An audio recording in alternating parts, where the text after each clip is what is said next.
Hello, I'm Marina Yurieva.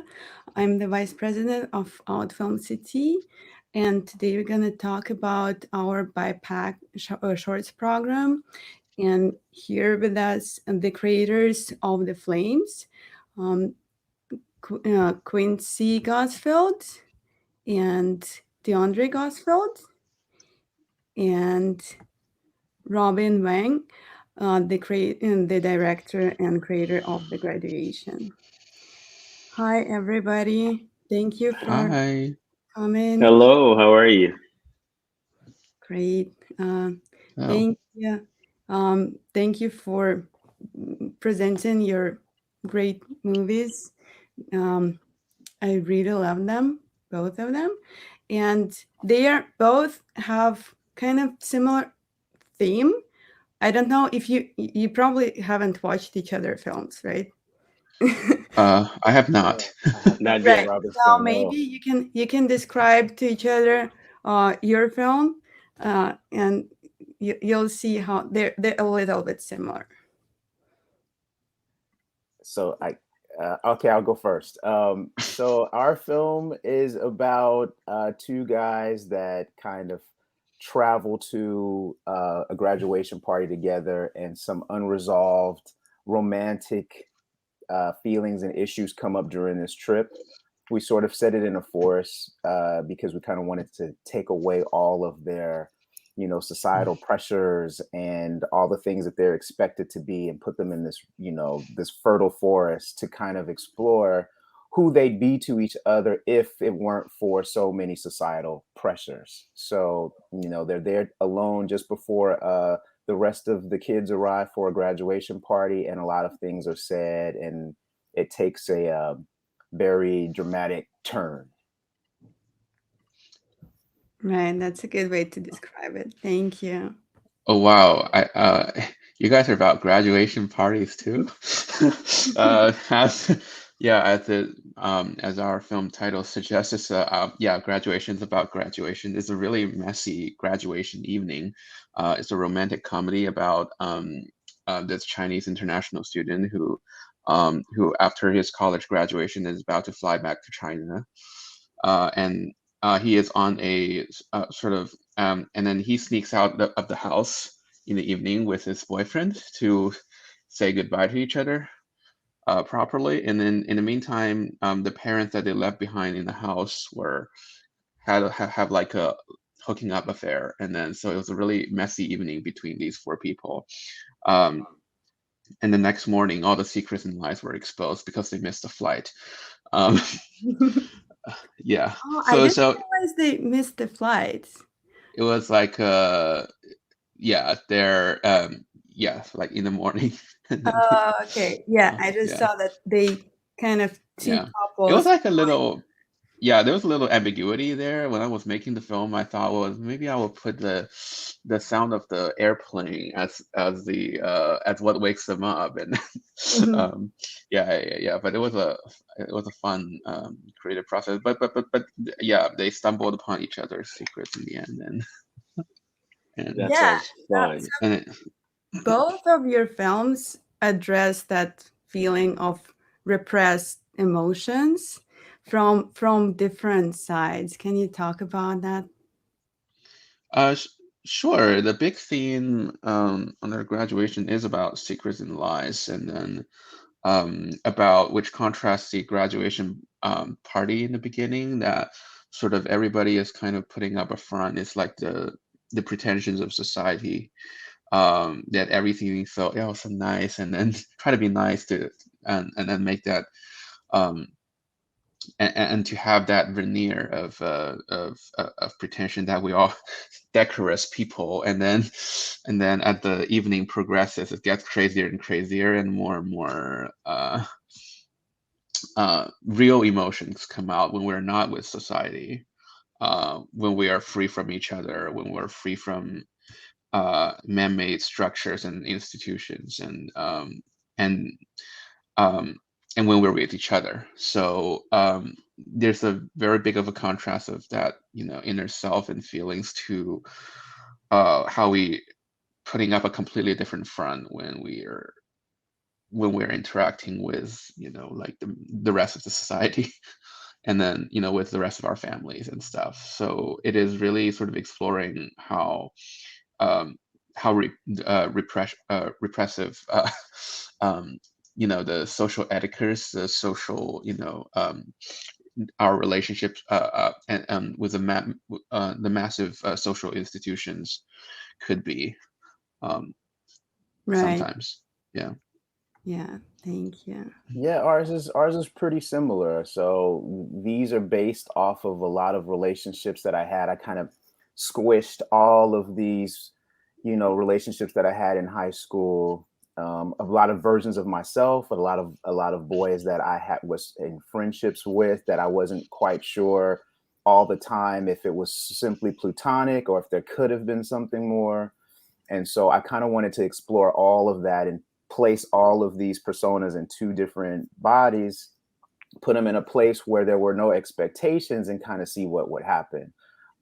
It's true. I think Ahmad and Sadiq in this film. I think if I think they're like Robin was saying. There's a version of yourself you give to the world, the expected version of yourself. And then I wondered what would happen if you kind of plucked these two boys out of their element and put them in a space where there were no expectations, to see what kind of conversations they would have. Um, I, I allude to the fact that at least one of the guys has some repressed feelings for the other, but doesn't know how to express it. They're best friends on the surface. They're best friends to society. But if all of those expectations were removed, might there be more there? And so that was sort of our spin and our approach to it. I'll let Quincy probably have some more elaborate explanation. Yeah, because I had a feeling that I think Sadiq was less in touch with himself, right, than Ahmed. Yeah. Yeah, That's I yeah, mean, I think go ahead. no, I was gonna say I think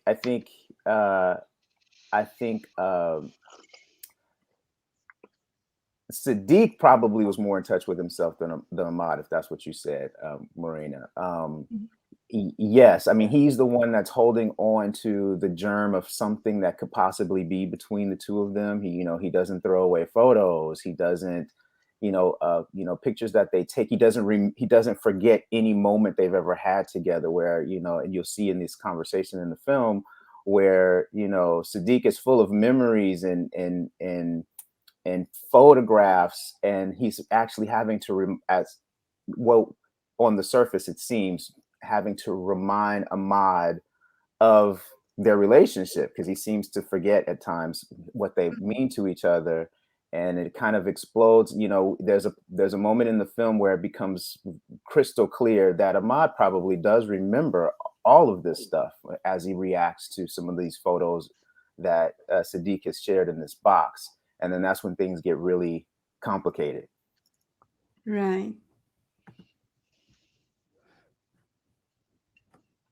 Sorry. Yeah, I was going to say I love the exploration of the thin line between romantic and platonic, and I think that is also a theme in the film where a platonic, very close male relationship sometimes just considering whether or not it's bordering romantic, and I think that's where the space that the two characters lived in was on that thin line. Is it okay for platonic relationships to become romantic, especially between two males in the African American community? And I think that, yeah, that was one of the themes that we played with as well. Right. And also, so both of the films have so many layers. So LGBT theme and the males. It's all about men trying to feel and express their feelings, which is unusual for some reason, and we are still not used to that. And also the cultural aspect that no, it's not, none of that is okay, right? Yeah, it leans into some kind of a patriarchal structures that that places on the son character and then what is expected of a son in the family. That is not because it was expected like a lot from the son, and then to for instance carry on the family's um, name and legacy, and then lineage, and then stuff like that, and also you know, how to be a good son, how to be a good boyfriend. It's sometimes contradictory terms in the, you know, in the queer uh, versus the I think the the Chinese like culture. Um, so yeah, navigating between these spaces, I think exploring between gender, sexuality, and culture. I think it's very delicious to do. Yeah, Right, and we see that you know, yeah, all the because I, you know, yeah, uh, because I feel that every day, and um, yeah. So was it more of like your personal story, or not? yeah, there's a lot of this is one of my most personal films. It is actually based off my own graduation experience from Duke University in 2019, and yeah, it was based on, but nobody slept with anyone, and I was just like, it was my, it's imagination run wild, but disclaimer, uh, yeah, Okay. And yeah. what do you guys think would, can you imagine further what would happen after, Uh, if you Well, can share it I longer? well, I think for Flames, you know, I think for sure that, you know, Sadiq found himself. I would like to think, because Sadiq is more in touch with who he is as a person. I mean, so there's a little bit of me in Sadiq. I mean, Quincy is now my husband. That, you know, there were lots of truths about myself that I found after having some of these kinds of encounters with, you know, past relationships that told me more about me than them. Mm-hmm. And you know, speaking on vulnerability, and, you know, finding a space in myself where I could be who I was without fear and without expectation of other people. So in my mind, I think that for sure, I know that Sadiq went on and figured himself out. I'm not quite sure about Ahmad. I think Ahmad probably inwardly knows who he is, but isn't ready. I would think that if this film were a feature, you'd have to skip a couple years forward before you'd see any Right. sort of revelation between these two men. I think you'd have to, because Ahmad needs a lot of growing up. He needs a lot of self introspection, and I don't think, yeah, it couldn't have kept going linearly. We would have had to stop right there and then fast forward some years where he was able to kind of, you know, rest with himself. That was certainly, you know, a lot of relationships that I had, the ones that were confusing, platonic versus romantic. I think those people came to their truths, but many, many years later. So, yeah, I think, in my opinion, Quincy probably has other ideas. No, I agree with it because it's hard not to place your personal self in the characters. I mean, you created the story based off of your personal experience, but I've also had like experiences, and I've also had like friendships, you know, growing up. And I found myself, because I guess I always knew who I was, although I was, you know, bumping up against the social structures that, you know, told me what I could and couldn't be. And so I, you know, come into my truth as an adult, and those individuals, those friends that I had who were both platonic and romantic at times, even, you know, sexual at times, they are the other character, and they chose to, you know, marry and have children. And I always find it somewhat awkward when, like, I'm brought back into contact with those individuals today, you know, as Right. adults, because I'm openly gay, married, proud, and they are these guys who I know we once had a romantic, Uh, relationship with, and we're still friends. We're still cordial, but I always feel the awkwardness because I always wonder, like, are they afraid that I'm gonna like mention it? It's like I would never bring it up. I would never, I honor and respect their decision, and and I'm also and honestly, friends with some of their spouses, and then I know their children. But it's just I kind of see that character possibly, still questioning as he moves forward who he is, but he seemed more affected by what he's supposed to be. Whereas the other character, seems like, when he threw those pictures in the flames, for him at that moment, that was the burning of a chapter. That was literally like a rebirth for himself into his own truth. Like I'm forgetting the bird, the phoenix rising from the flames. So yeah. yeah, it's funny because I see so much of my life in those characters as well, and relationships that, like I said, that bordered on the platonic and the romantic, and sometimes even becoming sexual.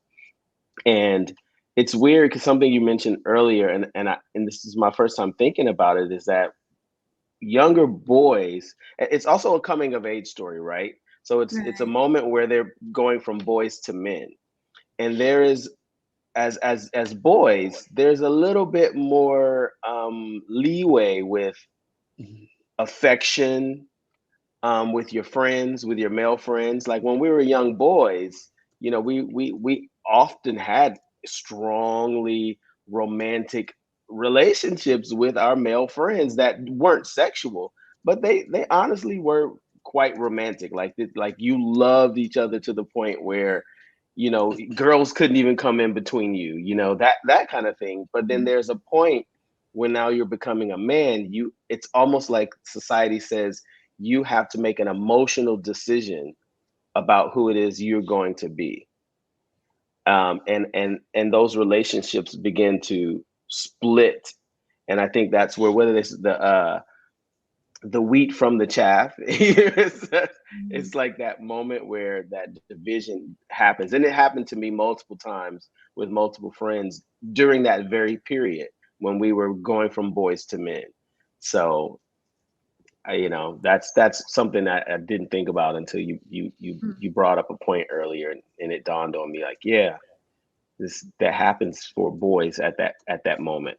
Women can continue, girls can continue to be very affectionate, emotional friends with their female friends. Like women can continue that for the rest of their lives, honestly. But males, it goes from, we can't have sleepovers and sleep in the same bed anymore, dude. Like it's not gonna happen at 18. Like, now we can't do all of the hugging and the now we just got to do the pat, the pat on the back, and the do the emotional distance. But Yeah. those feelings, where do those feelings go? Mhm. Yeah. Thank you. Yeah, and Robin, graduation is, would you say it's coming of age film, or it doesn't feel as much as more as cultural and more repressed feelings in general, in the Chinese culture? Right. I would. Well, in my mind, the two things that you said are spot on. I mean, it's sort of like a combination of both, in the sense that it's like coming of age in the context of the burgeoning, passion and feelings that chafes against the confines of society, that chafes against culture, and the repression of like patriarchal family lines. And um, in the sense that it is, because graduation to me was like a very important life chapter, that you move on, that you're supposed to move on from from ivory tower to entering real society. And and for the two characters who are kind of lost because one person has to go back and follow the paths that his parents had set for him. That's like for him, he's not ready for that yet. He doesn't, and we always, and in some sense, we associate college with that kind of a hopelessly romantic feelings are ours, that oh, we're in a school and then we can, this is, yeah, we have like this great relationship, and then we're sheltered and protected, but am I ready to enter the real world and face all the real world, real society and all its complications? And I don't think one of the characters is not ready for that yet. That's why sending someone away, that's why leaving behind your loved one is so painful. And sometimes graduation leads to breakups because people are separated. And because also that kind of that also, again, it came from my experience because I went to high school in Singapore and I grew up in China, and I went to the United States for college, and currently I'm at USC. And every time I move from one city or one country and when I move on to the next one, it's always there's a lot of things you leave behind. There's a lot of friends who you're almost never going to see each other again, and yeah, and a lot of feelings behind, and sometimes family. So this kind of always on the move. Upon graduation, you move to the next thing. It always sort of it hits me really hard from time to time. This kind of a the feeling of nostalgia, and then and also the feeling of uncertainty of moving to your life's next chapter.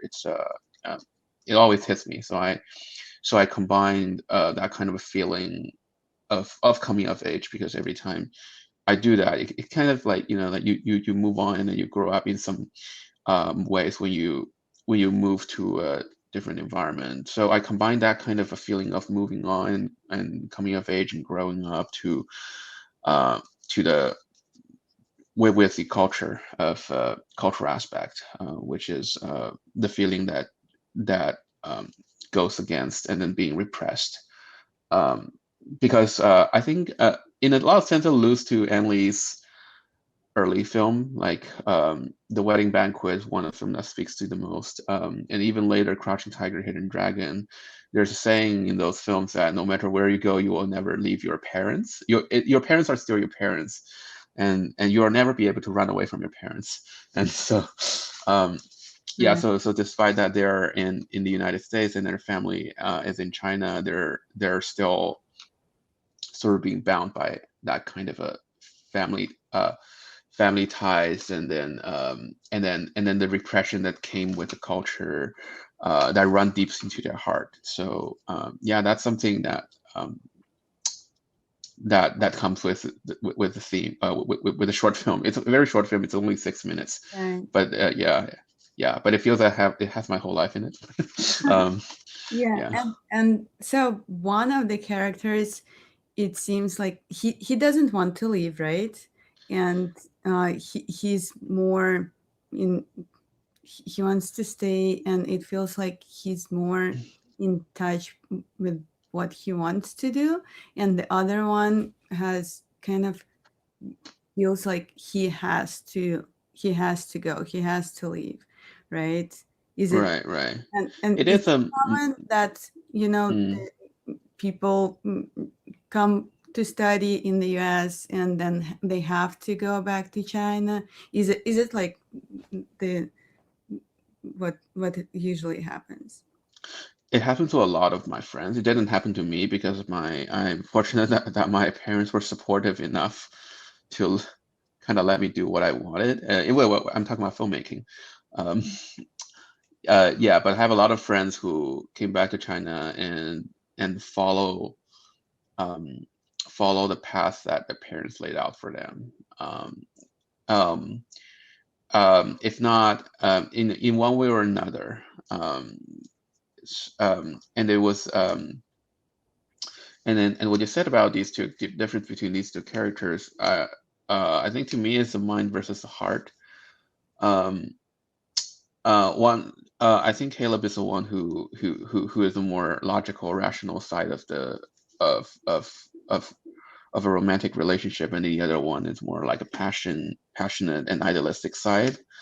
Uh, um, because Wiz was thinking that as long as we love each other, no matter how far we are with each other, it's going to be short, and we're going to be ending up together. But then, but the other person says, "Hey, long distance is the start of breaking up." And then, in addition to the fact that you're returning to China, and then the social cultural environment is going to be a lot more repressive.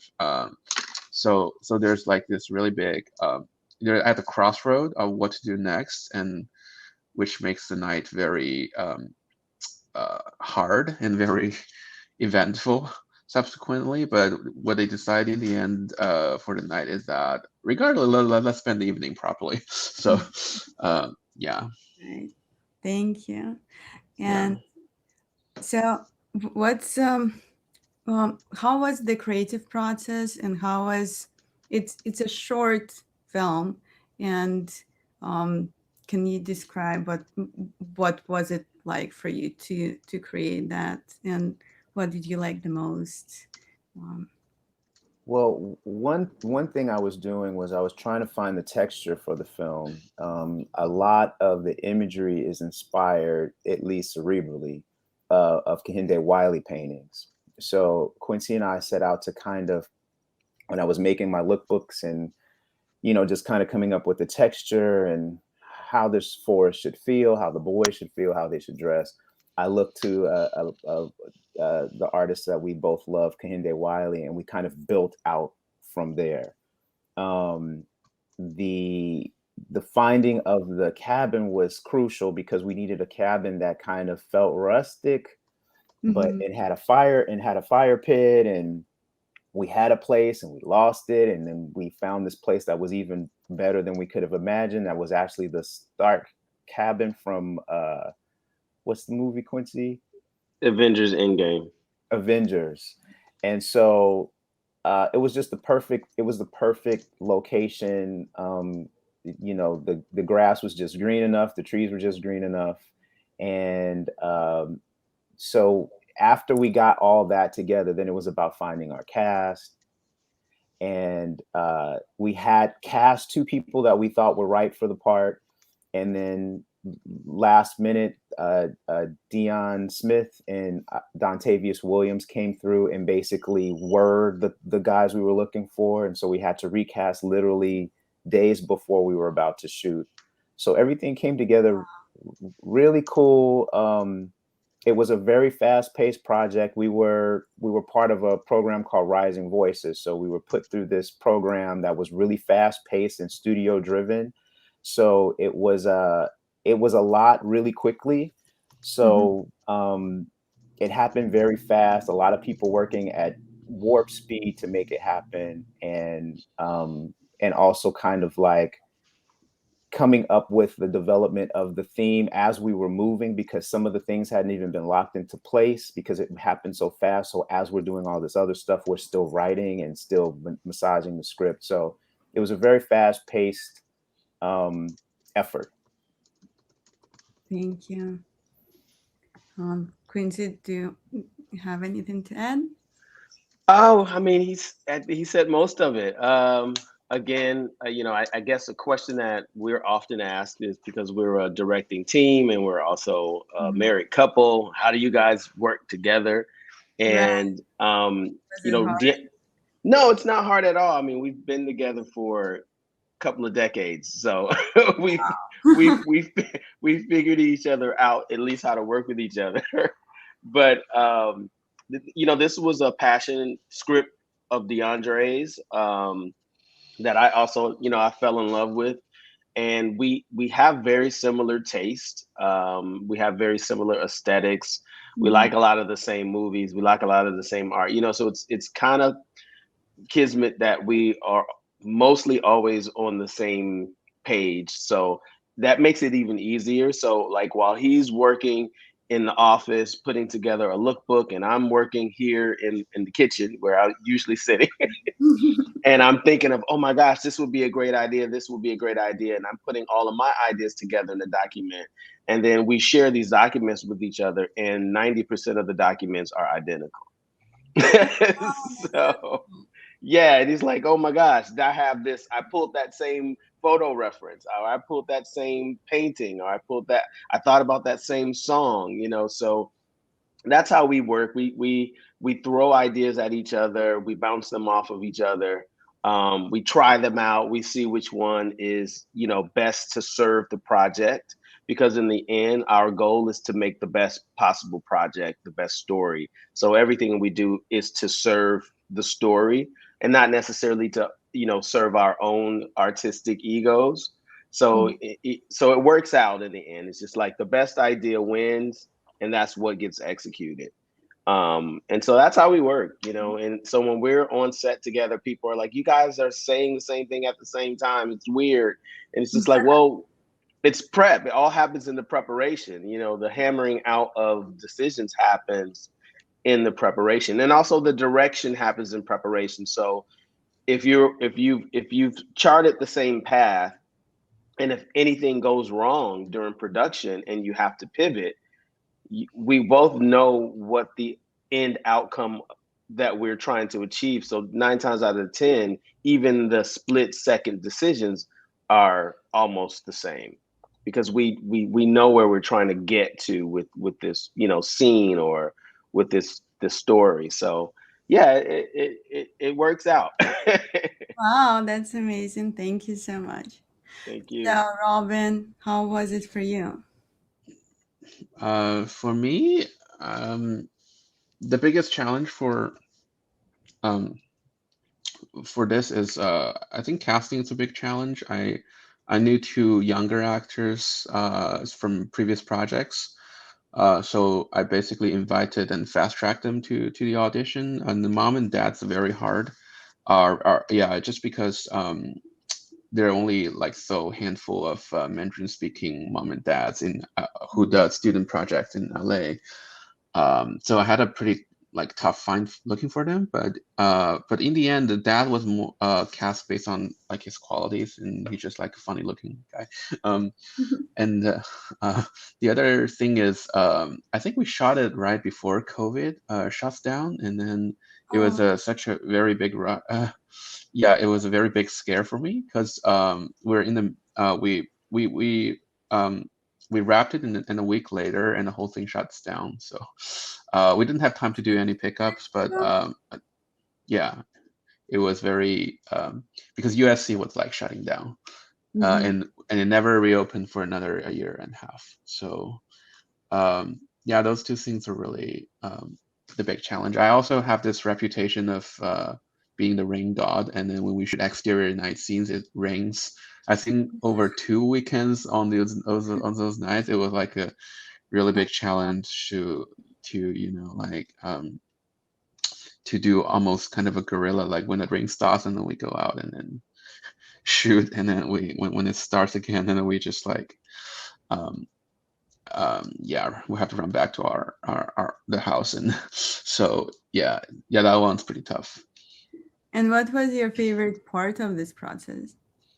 The favorite part of the process, I think when we shoot the parts in the house, right? I think because it's a comedy that I got so excited when directing comedies, because it's just fun on the set, and then Yeah.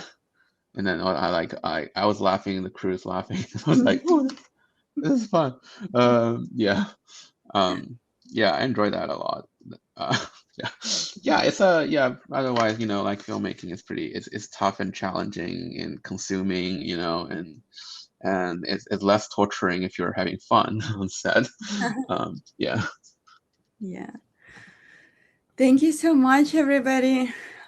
It was fun, and it was great to know more about your films, and thank you for sharing them with us. Mm. Yeah, So thank you for having us. Yes, Thank you yes. for Thank having you. us. Yes. Thank you, Marina. yeah, good luck with everything in the future, and Thank I you. hope we can get more stuff from you. Yes, nice meeting you all. Nice meeting you Congratulations, too. Robin. I can't wait to watch the Congratulations. you. film. Yeah, me too. Yeah, congratulations. Yeah, thank you. It's a pleasure meeting you. Bye. Bye, everyone. Bye.